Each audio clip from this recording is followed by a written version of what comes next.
إن الحمد لله نحمده ونستعينه ونستغفره ونعوذ بالله من شرور أنفسنا ومن سيئات أعمالنا من يهده الله فلا مضل له ومن يضلل فلا هادي له أشهد أن لا إله إلا الله وأشهد أن محمدا عبده ورسوله أما بعد أعوذ بالله من الشيطان الرجيم بسم الله الرحمن الرحيم يا أيها الذين آمنوا اتقوا الله حق تقاته ولا تموتن إلا وأنتم مسلمون. கண்ணியத்துக்குரிய எல்லாம் வல்ல அல்லாஹ்வின் நல்லடியார்களே, அல்லாஹ் ரப்பல் ஆலமீன் நம் மீது கடமையாக்கி இருக்கின்ற இந்த ஜும்மாவுடைய நாளில் அதை நிறைவேற்றுவதற்காக நாம் அனைவரும் இங்கே ஒன்று கூடியிருக்கக்கூடிய இந்த சந்தர்ப்பத்தில் சமுதாய நலனும் நமது பங்களிப்பும் என்கின்ற தலைப்பின் கீழே ஒரு சில செய்திகளை நாம் அறிந்து கொள்ள இருக்கிறோம். இந்த தலைப்புக்கான காரணம் என்னவென்று சொன்னால், ஒரு முஸ்லிமாக இருப்பவர் சமுதாய நலனின் அக்கறை உள்ளவராக இருக்க வேண்டும். அவர் எப்படி இருந்துடக்கூடாது அப்படின்னா, நான் என்னுடைய வேலை என்று அவர் இருந்துவிட முடியாது. என்ன காரணம் பார்த்தீங்கன்னா, அத்தீனு நசீஹா, இஸ்லாமியர்களாக முஸ்லிம்களாக இருக்கக்கூடிய நாம் அனைவரும் கடைபிடிக்கக்கூடிய மார்க்கம் இஸ்லாமிய மார்க்கம். நபிகள் நாயகம் ஸல்லல்லாஹு அலைஹி வஸல்லம் அவர்கள் தான் நம்மளுடைய முன்மாதிரி. அல்லாஹ்வுடைய தூதர் அவர்கள் சொல்லுகிறார்கள், அத்தீனு நசீஹா, பிற நலம் நாடுவதுதான் இஸ்லாம் என்றாலே பிற நலம் நாடுவதுதான். அப்ப முஸ்லிம்களாக இருக்கக்கூடிய நாம் அனைவரும் நம்மை சார்ந்து வாழக்கூடிய நம்மளுடைய சமுதாயத்தையும் நம்மை ஒட்டி வாழக்கூடிய நம்மளுடைய சமூகத்தாரையும் அவர்கள் மீது அக்கறை கொண்டவர்களாக நாம் இருக்க வேண்டும் என்பதை நாம் அடிப்படையாக புரிந்து கொள்ள வேண்டும். இதுல இந்த சமுதாய நலன் என்பதை இரண்டாக நம்ம பிரிக்கலாம். உலகம் சார்ந்த விஷயங்கள் இருக்குல்ல, இப்போ ஏதாவது ஒரு இடர்பாடு ஏற்படுகிறது, மழை வெள்ளம் ஏற்படுகிறது, பேரிடர் ஏற்படுகிறது, இல்லைன்னா உதாரணத்துக்கு இப்போது நம்ம தற்சமயம் உள்ள உதாரணம் சொல்ல வேண்டும் என்றால் எஸ்ஐஆர், இது அனைத்து மக்கள் மீது மிகப்பெரிய ஒரு பாரமாக சுமத்தப்பட்டிருக்கிறது. நிறைய மக்களுக்கு இது சம்பந்தமான செய்திகள், அதை எப்படி அணுக வேண்டும், எப்படி சரியாக இதை கொண்டு போக வேண்டும் எல்லாம் தெரியாம இருக்கிறாங்க. அப்ப இந்த மாதிரி சந்தர்ப்பங்கள்ல நாம அவர்களுக்கு உதவுவது என்பது அதுவும் சமுதாய நலன் தான். இன்னொரு அடிப்படை என்னன்னு பாத்தீங்கன்னா, நம்மளுடைய சமூகத்தை சார்ந்தவர்களுக்கு சமுதாயத்தை சார்ந்தவர்களுக்கு மறுமை வெற்றியை குறித்து அவர்களுக்கு நாம சொல்ல வேண்டும். மறுமை வெற்றி குறித்து அவங்களுக்கு உதவணும். இப்ப நமக்கு கேள்வி வரும், மறுமை வெற்றி குறித்து எப்படி நம்ம அவங்களுக்கு உதவ முடியும்? என்னுடைய நிலைமை என்ன ஆகும் அதுவே நமக்கு தெரியாது, அங்க அனைத்துமே அல்லாஹ்வுடைய ஆற்றலுக்கு உட்பட்டவையாக இருக்குமே அப்படின்னு கேள்வி வரும். நம்ம அந்த இடத்துல உதவுவது பத்தி நம்ம பேசல. இங்கு நாம் வாழும்போது நமக்கு தெரிந்த செய்திகளை அவர்களுக்கு சொல்வதன் மூலமாக அவர்கள் மறுமையில் வெற்றி அடைவதற்கு நாம உதவ வேண்டும். நபிகள் நாயகம் ஸல்லல்லாஹு அலைஹி வஸல்லம் சொல்றாங்க, மறுமையில வெற்றி பெறுவது குறித்து அல்லாஹ்வுடைய தூதர் சொல்லும் போது மிக முக்கியமான ஒரு செய்தி என்னன்னு பாத்தீங்கன்னா, வணக்கத்துக்குரியவன் அல்லாஹ்வை தவிர வேறு யாரும் இல்லை என்று உறுதியாக நம்பி அதே நிலையில் அவர் தொடர்ந்து வாழ்ந்து மரணித்தால் அவருக்கு சொர்க்கம் உண்டு என்கின்ற நற்செய்தியை சொல்லுங்கள். அபூ ஹுரைரா ரலியல்லாஹு அன்ஹு அந்த நபி தோழரிடத்தில் அல்லாஹ்வுடைய தூதர் சொல்லி அனுப்புகிறார்கள். இது செய்தி நமக்கு என்ன உணர்த்துகிறது? வணக்கத்துக்குரிய அல்லாஹ்வை தவிர வேறு யாரும் இல்லை என்பதை புரிந்தால்தான், அதை வாழ்வில் கடைபிடித்தால்தான், இணை வைப்பு இல்லை என்று சொன்னால்தான் அவர் சொர்க்கம் அவருக்கு கிடைக்கும். அல்லாஹ்வுடைய தூதர் சொல்றாங்க. இன்னொரு செய்தியில பார்க்கும்போது, இணை வைக்காத ஒரு அடியானை சந்தித்து அல்லாஹ் சொல்லுவானா, அவன் அந்த அடியான் எப்படிப்பட்ட நிலையில் வந்திருப்பார் என்று சொன்னால், பூமி நிறைய பாவம் செய்தவராக நீ என்னிடத்தில் வந்திருக்கிறாய், ஆனா நீ உலகத்துல வாழும் போது நீ எனக்கு இணை கற்பிக்கவில்லை, அதனால் பூமி முழுக்க நான் உனக்கு பாவ மன்னிப்பு வழங்குகிறேன் என்று அல்லாஹ் சொல்லுவார் என்று அல்லாஹ்வுடைய தூதர் அவர்கள் சொல்லி தருகிறார்கள். அவ இந்த இடத்தை தான் அவன் என்ன செய்யணும்? இந்த செய்தியெல்லாம் நாம் அறிந்த ஒன்றுதான். இஸ்லாமியர்களாக முஸ்லிம்களாக இருக்கக்கூடிய நமக்கு இந்த செய்தியெல்லாம் தெரிந்த ஒன்றுதான். மறுமையை குறித்து, மரணத்துக்கு பின்னால் உள்ள அந்த வாழ்வை குறித்து, நல்லவராக வாழ்ந்து இறந்தால் அவருக்கு கிடைக்கின்ற சொர்க்கத்தை குறித்து, அல்லது இறைவனை வணங்காமல் அவனுக்கு கட்டுப்படாமல் தான் தோன்றி தளமாக இணைவிக்கக்கூடியவராக அப்படி வாழ்ந்து முடிந்தால் அவருக்கு கிடைக்க இருக்கின்ற நரகம் சம்பந்தமாக இதையெல்லாம் நாம் அறிந்த அடிப்படையான செய்தி தானே. இந்த செய்திகளை சொல்வதன் மூலமாக அல்லாஹ்வுடைய அருளை கொண்டு அவர்கள் என்ன செய்யலாம், மறுமையில் இறைவன் நாட்டத்தால் அவர்கள் வெற்றி பெறுவதற்கு நாம் உதவலாம். இதுவும் ஒரு சமுதாய நலன் குறித்த, சமுதாயம் அக்கறை குறித்த ஒன்றுதான். அதனாலதான் அல்லாஹ் என்ன செஞ்சிருக்கிறான்னு பார்த்தா, பல இறை தூதர்களை அல்லாஹ் அனுப்பி வச்சிருக்காங்க. நீங்க ஆரம்ப இஸ்லாத்துடைய அந்த அடிப்படையே பாத்தீங்க அப்படின்னா, அதாவது ஒரு பக்கத்துல கெட்டவர்களுக்கு நரகம் என்று அல்லாஹ் ஏற்படுத்தி வைத்திருக்கிறான், நல்லவர்களுக்கு சொர்க்கம் என்று அல்லாஹ் ஏற்படுத்தி வைத்திருக்கிறான். இருந்த போதிலும் அதிகமான மனிதர்கள் வெற்றி பெற வேண்டும் என்பதற்காக இறைவன் செய்திருக்கிற ஏற்பாடு என்ன தெரியுமா? இறை வேதத்தை அல்லாஹ் தந்திருப்பது. மனிதர்களை படைச்சிட்டு அப்படி சும்மா விட்டல, நீ ஏன் நல்லவனா, நீங்களே நல்லவனா ஆகிக்கங்க, நீங்க நல்லவனாக மாறி அங்க வந்தா உங்களுக்கு நான் சொர்க்கத்தை தருவேன், இல்ல நீங்க கெட்டவனாக இங்கே செயல்பட்டால், உலகத்தில் செயல்பட்டால் அதற்கு தண்டனையாக நரகத்தை தருவேன் என்று அல்லாஹ் அப்படியே விட்டுவிடாமல் இதை தெரிவிக்கும் விதமாக அல்லாஹ் வேதத்தை தருகிறான். இந்த வேத செய்தியெல்லாம் நமக்கு தெரியாதா? அதே போல பல்வேறு இறை தூதர்களை அல்லாஹ் அனுப்பி தருகிறான். அந்த தூதர்களுக்கு முக்கியமான பணி என்ன? அல்லாஹ் பேசுகிறான். நூஹ் என்ற அத்தியாயத்தை நீங்கள் வாசித்து பாருங்கள். ஏன்னா மறுமை என்பது மிக முக்கியமான ஒன்று. அதுல அவர்கள் வெற்றி பெற வேண்டும். இந்த உலகம் சார்ந்து நம்ம பல்வேறு உதவி செய்யறாங்க. பல இடர்பாடுகள் வரும்போது, பிரச்சனைகள் வரும்போது நம்ம உதவி செய்கின்றோம். ஆனால் மறுமை என்பது நிலையானது என்று திருமறை குர்ஆன் நமக்கு சொல்லி தருகிறது. வல் ஆகிரத்து கைரும் லக்க வல் ஆகிரத்து கைரும் வஅபகா. மறுமைதான் நிலையானது, அதுதான் சிறந்தது என்று அல்லாஹ் நமக்கு திருமறை குர்ஆன் வாயிலாக பாடம் நடத்துகிறான். நமக்கெல்லாம் தெரிந்த ஒரு சூரா தான் சப்பிஹ் இஸ்ம ரப்பிக்கல் ஆலா என்று ஆரம்பிக்கக்கூடிய அந்த சூராவுடைய இறுதி பகுதியில் அல்லாஹ் சொல்றான். இந்த செய்தி நமக்கு தெரியவில்லை.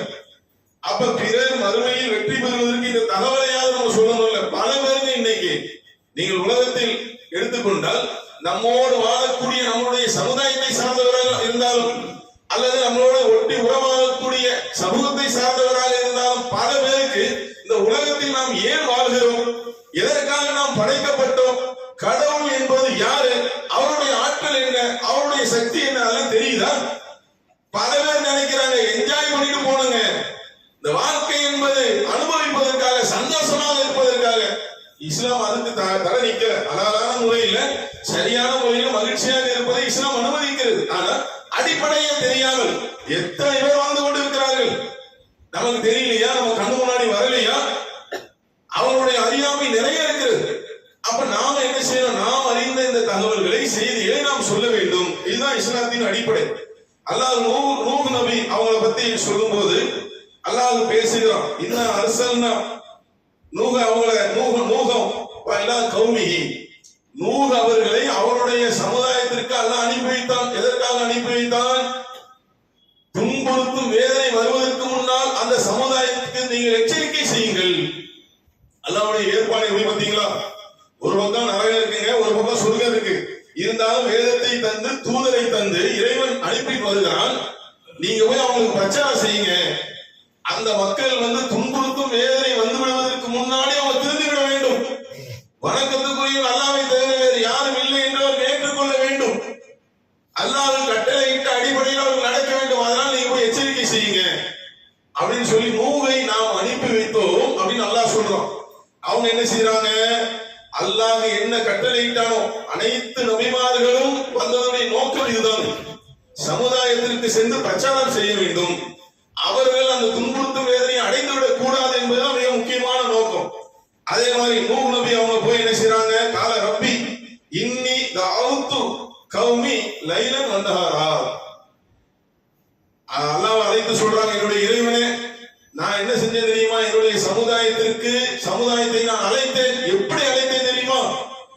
இரவிலும் பகலிலும் நான் சொல்லிக்கொண்டே இருந்தேன், இந்த நேர்வழியை நோக்கி மாறுங்கள் என்று நான் அழைத்தேன் என்று அல்லாஹ் அதற்கு தான் அனுப்பி வைக்கிறோம். நூஹ் நபி அவங்களை துன்புறுத்தும் வேதனை வருவதற்கு முன்னால் ஒரு சமுதாயத்தை எச்சரிக்கை செய்யுங்கன்னு சொன்னா, நபிகள் நூஹ் நபி என்ன செய்யறாங்க? அவங்களும் என்ன செய்யறாங்கன்னா அந்த வேலையை சரியாக செய்கிறார்கள். இதுல நல்ல ஆழமா நம்ம யோசிச்சு பார்த்தா சமுதாய நலன் இதில் அடங்கியிருக்கிறது. அல்லாஹ் தூதரை அனுப்பி சொல்வதாக இருந்தாலும், ஏன்னா அந்த வேதனையிலிருந்து காப்பாற்றணும் இல்ல, அதுக்காகத்தான் அல்லாஹ் அனுப்பி வைக்கிறான். அந்த வேலையை நூஹ் நபி அவர்கள் செய்ததாக இருந்தாலும் அதுக்காக போய் சொல்றாங்க. ஃபுல் டைமுங்க இரவிலும் பகலிலும் அழைத்தேன் என்று சொன்னா என்ன அர்த்தம்? ஃபுல் டைம் அதான் ஒர்க். இன்னைக்கு நம்ம அப்படியெல்லாம் சொல்ல வேண்டியது இல்ல, பார்ட் டைமா செய்ய முடியுது நம்மளால. ஃபுல் டைமே நம்ம வேற வேற வேலைகள்ல இருக்கிற உலக தேவைகள் இருக்கிறது, சரிதான், மாற்றுக்கிறது இல்லை. ஆனா ஒரு பார்ட் டைமாக ஒரு 5 நிமிடமாவது அல்லது 10 நிமிடமாவது நமக்கு கிடைக்கின்ற வாய்ப்பை பயன்படுத்தி, நம்மகிட்ட டவுட் கேட்பாங்க, சில நேரங்களில் நம்மை சந்திப்பார்கள். வாய்ப்பு கிடைக்கின்ற அந்த வாய்ப்பை பயன்படுத்தியாவது நம்ம சொல்றோமா? இதெல்லாம் நம்ம யோசித்து பார்க்க வேண்டும். அப்ப இதுல என்ன அடங்கி இருக்கிறது? நூஹ் நபி அவர்கள் அந்த சமுதாயத்தின் மீது என்ன செஞ்சாங்க? அக்கறை கொண்டார்கள். அதே மாதிரி யூசுப் நபி அவங்களை பாத்தீங்கன்னா, நம்ம பல பேர் இன்னைக்கு சொல்லுவாங்க, ஏங்க மார்க்க பிரச்சாரம் செய்யலாம் வாங்க, மார்க்கத்தை பிறருக்கு சொல்லுவோம், வெவ்வேறு வடிவங்கள்ல வெவ்வேறு வழிகள்ல நம்ம சொல்லுவோம். அதற்கு நேரம் ஒதுக்குவதற்கு நம்ம என்ன சொல்லுவோம்? டைட் ஷெட்யூல் பாய், என்னாலலாம் அதெல்லாம் செய்யவே முடியாது, என் நிலைமை எப்படிப்பட்டது தெரியுமா, இதெல்லாம் நம்ம சொல்லுகிறோம்.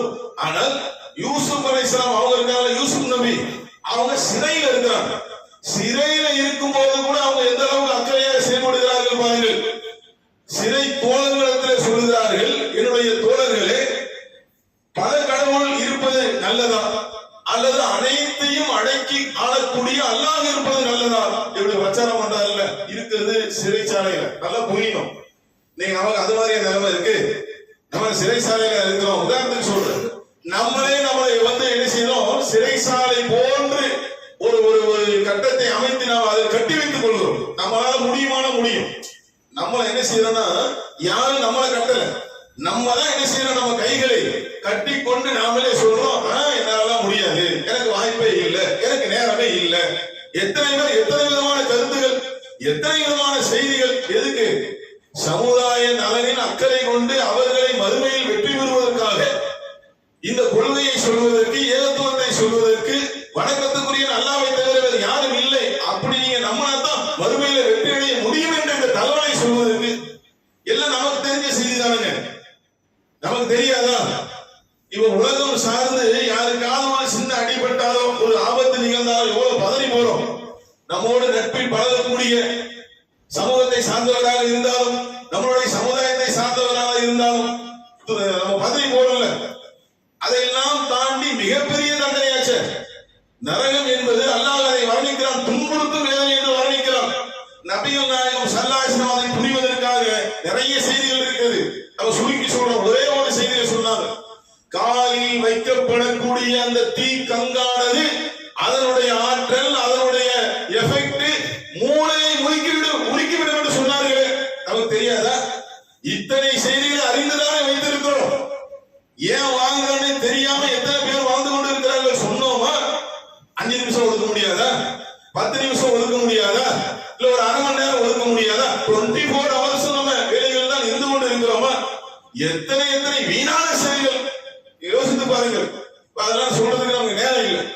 அப்ப யூசுப் அலைஹிஸ்ஸலாம் என்ன செய்தாங்கன்னா, சிறையில் இருந்தால் கூட அந்த அவர்களும் வெற்றி பெற வேண்டும், அவங்க மேல நலன் கருதி என்ன செய்றாங்க? அவங்க பிரச்சாரம் பண்றாங்க.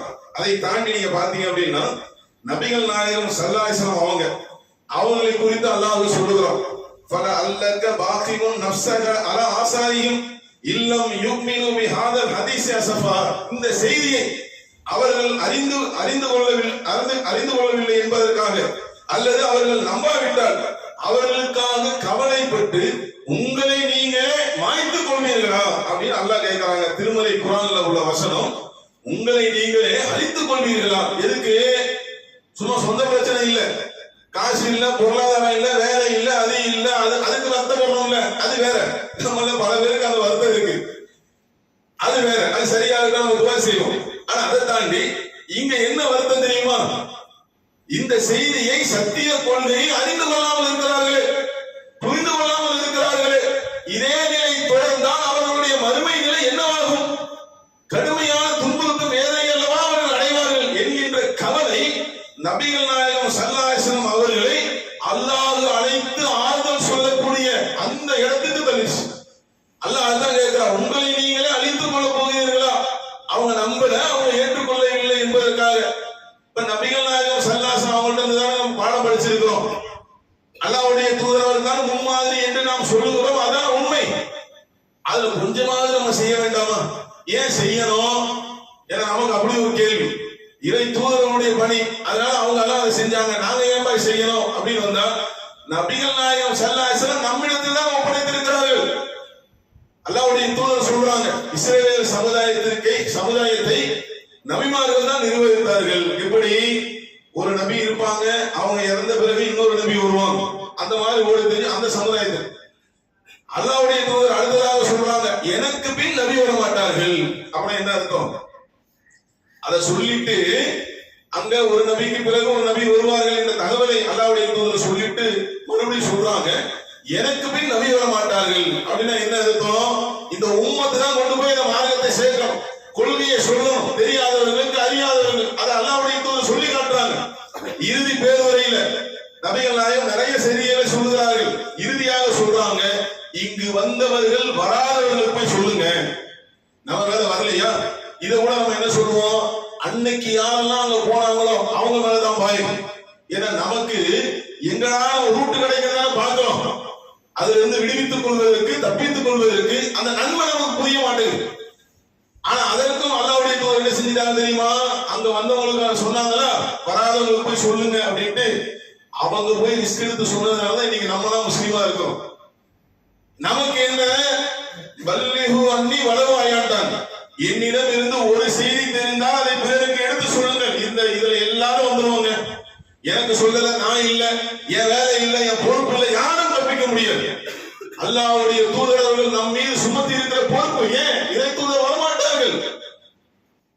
அப்ப நீங்க தான் சொல்லணும் என்று, என்னிடம் இருந்து ஒரு செய்தி கிடைத்தாலும் சொல்லுங்கள் என்று நபிகளார் நமக்கு சொல்லி தந்திருக்கிறார். அப்ப இதையெல்லாம் கருத்தில் கொண்டு அன்பார்ந்த சகோதர சகோதரிகளே, நாம் நமக்கு தெரிந்த அந்த மார்க்க செய்திகளை எப்போதெல்லாம் நமக்கு வாய்ப்பு கிடைக்கிறதோ நாம் அதை சொல்லக்கூடியவர்களாக நாம் இருக்க வேண்டும். ஏன்னா நேர்வழி கிடைப்பது என்பது அல்லாஹ்வுடைய கரத்தில் இருக்கிறது. ஏன்னா நமக்கு என்ன வந்துடக்கூடாது அப்படின்னா, எத்தனை தடவை பாய் நான் சொல்றது, 2 வாட்டி சொல்லிட்டேன், நான் 3 வாட்டி சொல்லிட்டேன், இந்த கவுண்டிங் பண்றது வந்து என்ன இல்ல, அது வந்து நமக்கு பயனளிக்காது. சொல்லிக்கொண்டே இருக்க வேண்டும், அதுக்குதான் அந்த செய்தி. இரவிலும் பகலிலும் நான் சொல்லிக்கொண்டே இருந்தேன் என்று நூல் நபி சொல்றாங்க. அவ இறைவன் நாட்டத்தால் தான் என்ன செய்யும், நேர்வழி கிடைக்கும். நம்ம மீது இருக்கக்கூடிய பொறுப்பு என்ன, நமக்கு தெரிந்த இந்த செய்திகளை வணக்கத்துக்குரிய அல்லாஹ்வை தவிர வேறு யாரும் இல்லை என்கின்ற அந்த செய்தியை எப்போதெல்லாம் வாய்ப்பு கிடைக்கிறதோ அப்போது நாம் சொல்ல வேண்டும். என்ன காரணம் என்றால், இதுதான் அவங்கள மறுமையில வந்து காப்பாற்றும். இல்லைன்னா இது கேள்வியா மாறிடுச்சு வைங்க, பல வியாபார தொழில்கள் மத்த விஷயங்கள்ல நம்ம இருக்கிறோம். உதாரணத்துக்கு கேள்வியாக மாறி அங்க வந்து கேள்வியா வருதுன்னு வைங்க, இது நம்ம ஒரு தகவலை தான் சொல்றோம். பாய் உங்களோட தானே பழகுனேன், உங்களோட தானே வந்து இருந்தேன், வியாபாரம் பண்ணேன், இந்த அடிப்படையை சொல்லவே இல்லையே நீங்க. நாம எவ்வளவு டிஸ்கஸ் பண்ணி இருக்கிறோம், உலக விஷயத்தை எவ்வளவு பேசியிருக்கிறோம், எத்தனை டூருக்கு போயிருக்கிறோம், எவ்வளவு வந்து நம்ம வந்து பேசி இருக்கிறோம், அரசியலை பற்றி, அதை பற்றி, இதை பற்றி. மார்க்க விஷயத்தை சொன்னீங்களா, ஒரே கடவுள் தான் சொன்னீங்களா? கேள்வி வராதா? யோசித்து பாருங்கள். அப்ப நம் மீது உள்ள அந்த பொறுப்பை, கடமையை நாம் என்ன செய்யணும், இறைவனிடம் பிரார்த்தனை செய்து நம்மளுடைய சகோதரர்களுக்கு, சமூகத்தை சேர்ந்தவர்களுக்கு, சமுதாயத்தை உள்ளவர்களுக்கு இந்த நேர்வழி கிடைக்க வேண்டும் என்பதற்காக பிரார்த்தனை செய்து அதை சொல்லக்கூடியவர்களாக நாம் இருக்க வேண்டும் என்று சொல்லி என்னுடைய முதல் உரையை நிறைவு செய்கிறேன்.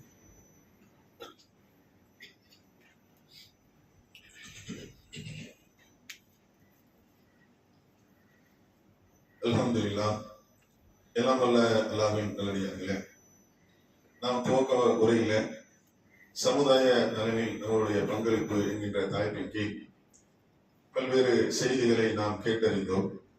இதனுடைய தொடர்ச்சியாக நமக்கு ஒரு அரிய வாய்ப்பு என்னன்னு பாத்தீங்கன்னா, நம்மால இயன்றால் நாம் வந்து தகவலை சொல்வது, அல்லது இது போன்ற ஒரு சபையை ஏற்படுத்தி மார்க்கம் அறிந்த அந்த சகோதரர்களை வைத்து, எல்லாருக்குமே நமக்கு தெரியும் அல்லாஹ்வுடைய கிருபையால ஒரு செய்தி கூட தெரியாத ஆள் இல்லை, இருந்தாலும் ஒரு சபையை ஏற்படுத்தி அதற்கு நம்மளுடைய மாற்று மத அன்பர்களை அழைத்து அவர்களுக்கு இந்த கொள்கையை, இந்த இஸ்லாத்தை எடுத்துரைக்கும் ஒரு நிகழ்வு என்பதுதான் இஸ்லாம் ஒரு இனிய மார்க்கம் என்று நம்மளுடைய ஜமாத்தின் சார்பாக பல்வேறு இடங்கள்ல அல்லாஹ்வுடைய கிருபை கொண்டு தொடர்ச்சியாக நடத்தப்பட்டு கொண்டு இருக்கிறது. அதனுடைய ஒரு பகுதியாக இன்ஷா அல்லாஹ் வரக்கூடிய டிசம்பர் மாசத்துல 14ஆம் தேதி இங்கேயும் நம்மளுடைய கிளையின் சார்பாக நடைபெற இருக்கிறது. அப்ப நாம முன் சென்ற அந்த உரையில சொன்ன அந்த செய்திகளை உள்வாங்கி இந்த வாய்ப்பை நாம சரியா பயன்படுத்தணும். நமக்கு தெரிந்த சகோதரர்கள், ஏன்னா ஒரு சில நேரத்துல நம்மளால டீப்பா பேச முடியாது, நமக்கு அப்படியே ஒரு பார்வை வரும். ஏன்னா முஸ்லீம்கள் மார்க்கத்தை சொல்றாங்க, கொள்கையை சொல்றாங்க, நம்ம நட்பா தானே பழகுறோம், நம்ம போய் அவங்களுக்கு என்னைக்காவது நம்ம சார்ந்த நம்ம சொன்னோமா அப்படிலாம் நம்ம யோசித்தால் வியாபாரம் தடைபட்டு விடும், நட்பு கெட்டுவிடும் என்றெல்லாம் யோசித்தால் அதற்கு ஒரு வாய்ப்பாக என்ன செய்யலாம், நம்ம இந்த வாய்ப்பை பயன்படுத்தி வாங்க, இந்த மாதிரி ஒரு சமூக நல்லிணக்க நிகழ்ச்சி ஒன்று இருக்கிறது, இஸ்லாம் சம்பந்தமான உங்களுடைய கேள்விகளுக்கு அங்கே பதிலளிக்கப்படும், கலந்து கொள்ளுங்கள். இதை நம்ம பயன்படுத்தலாம்ல, இது சாதாரண ஒண்ணு இல்லைங்க. ஒரே நடந்த சம்பவத்தை மட்டும் சொல்லி நான் முடிச்சிடறேன், டைம் ஆயிடுச்சு. அதாவது என்ன அப்படின்னா, இஸ்லாம் ஒரு இனிய மாதத்தில் கலந்து கொண்ட ஒருத்தர் போன் அடிக்கிறார். போன் அடிச்சு என்ன சொல்றாரு, நம்ம வெறும் அந்த கேள்விகளுக்கு பதில் மாத்திரம் சொல்லி முடிப்பதில்லை, அவங்களுக்கு நூல்கள் எல்லாம் நம்ம இலவசமாக கொடுப்போம். அப்படி ஒரு நூல் தீண்டாமைக்கு திருமறை குரான் தீர்வு, திருமறை குரான் தான் தீண்டாமைக்கு தீர்வு அப்படின்னு ஒரு தலைப்புல ஒரு புக் இருக்குது, அதை நம்ம கொடுக்கிறோம். அங்க இருந்து போன் அடிச்சு நிர்வாகிகளுக்கு போன் வருகிறது.